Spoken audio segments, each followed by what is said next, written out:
नमस्कार। आज हम 7वां पाठ स्वराज्य मेरा जन्मसिद्ध अधिकार है, लोकमान्य बाल गंगाधर तिलक इसके लेखक है, यह देखेंगे। हमने जब यह पाठ का पूर्वार्ध देखा तो उसमें लोकमान्य तिलक कहते हैं, मैं यद्यपि शरीर से बूढ़ा किंतु उत्साह में जवान हूँ। हमने इसका पूर्वार्ध जब देखा तो उसमें क्या देखा, लोकमान्य तिलक क्या कहते हैं कि मैं यद्यपि शरीर से बूढ़ा हूँ किंतु उत्साह में कैसा हूँ, जवान हूँ। आत्मा अमर है। उन्होंने बहुत ही महत्वपूर्ण बात बताई है कि आत्मा कैसी है, अमर है। होम रूल गतिविधियाँ हमें स्वतंत्रता दिलाएगी। राजनीति का विज्ञान इस देश के वेद है। यह हमने क्या किया, पूर्वार्ध में देखा।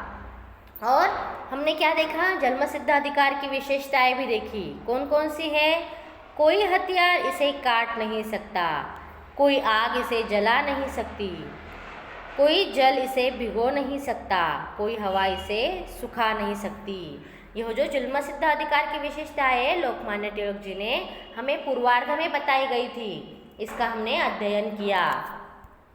तो आज हम इसका उत्तरार्ध देखेंगे। स्वराज्य मेरा जन्मसिद्ध अधिकार है। आपके पास एक आत्मा है और मैं केवल उसे जगाना चाहता हूँ। मैं उस पर्दे को हटा देना चाहता हूँ जिसे अज्ञानी, कुचक्री और स्वार्थी लोगों ने आपकी आंखों पर डाल दिया है।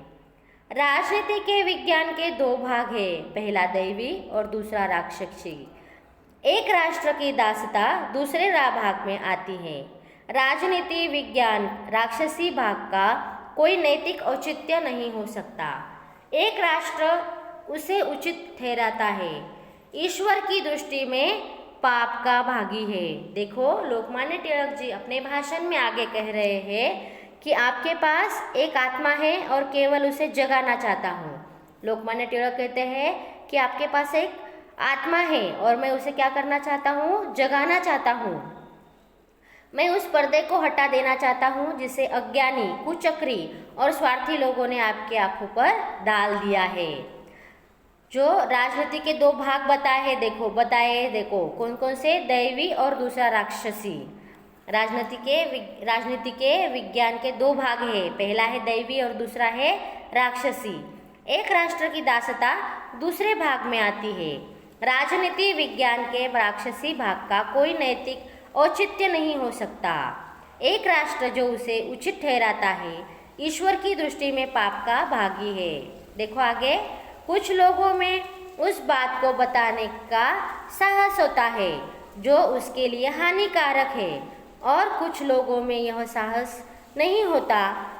लोगों को कोई सिद्धांत के ज्ञान से अवगत करना चाहता हूँ कि राजनीति और धर्म शिक्षा का एक अंग है।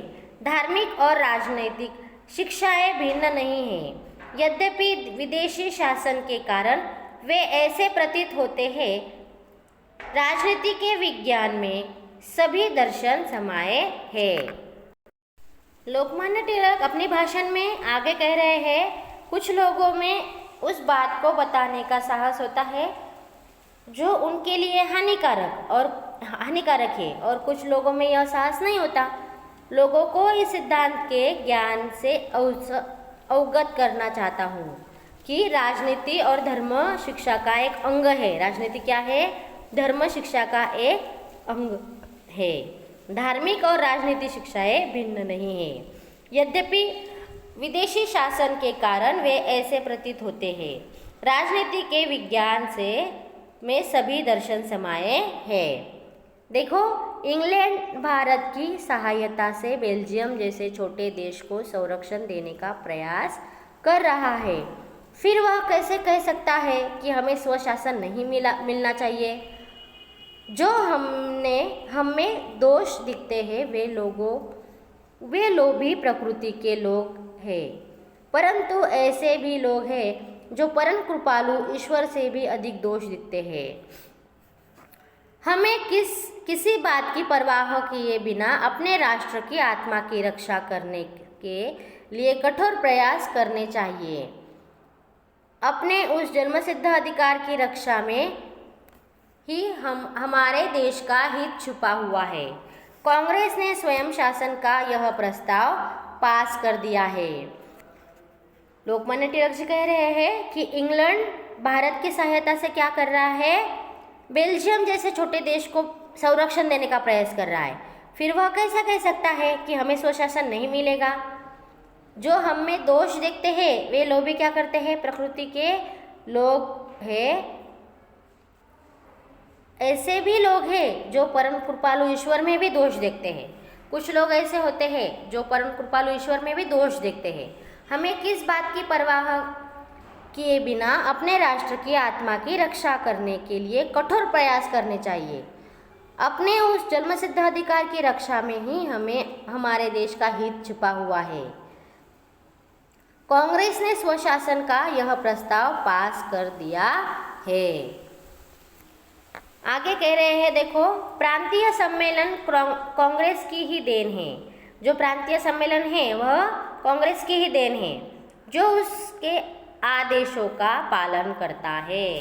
इस प्रस्ताव को लागू कराने हेतु कार्य करने के लिए हम कृत संकल्प है।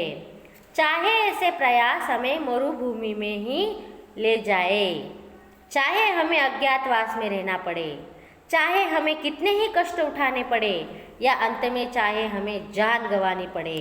देखो कितनी महत्वपूर्ण बात लोकमान्य तिलक कह रहे हैं। इस प्रस्ताव को लागू करने हेतु जो यह कार्य है हमें क्या करना है, कृत संकल्प है हम। क्यों? चाहे तो हमें इस प्रयास में मरुभूमि में ही चले जाए, चाहे तो अज्ञातवास में, और चाहे तो कितने भी कष्ट उठाने पड़े, और अतः हमें जान भी गंवानी पड़े। श्री रामचंद्र जी ने ऐसा कहा था। उस प्रस्ताव को लेकर केवल तालियां बजाकर पास न करवाए, बल्कि इस प्रतिज्ञा के साथ कराए कि आप उनके लिए काम करेंगे। हम सभी संभव संवैधानिक और विधि सम्मत तरीकों से स्वशासन की प्राप्ति के लिए कार्य करेंगे। क्या कहते हैं कि हम क्या करेंगे कि हम सभी संभव संवैधानिक और विधि सम्मत तरीकों के स्वशासन की प्राप्ति के लिए कार्य करेंगे। जॉर्ज ने खुलकर स्वीकार किया है कि भारत के सहयोग के बिना इंग्लैंड अब चल नहीं सकता। जॉर्ज ने क्या किया है, स्वयं ही स्वीकार किया है कि भारत के बिना अब इंग्लैंड चल नहीं सकता। 5000 वर्ष पुराने एक राष्ट्र के बारे में सारी धारणाएं बदलनी होंगी।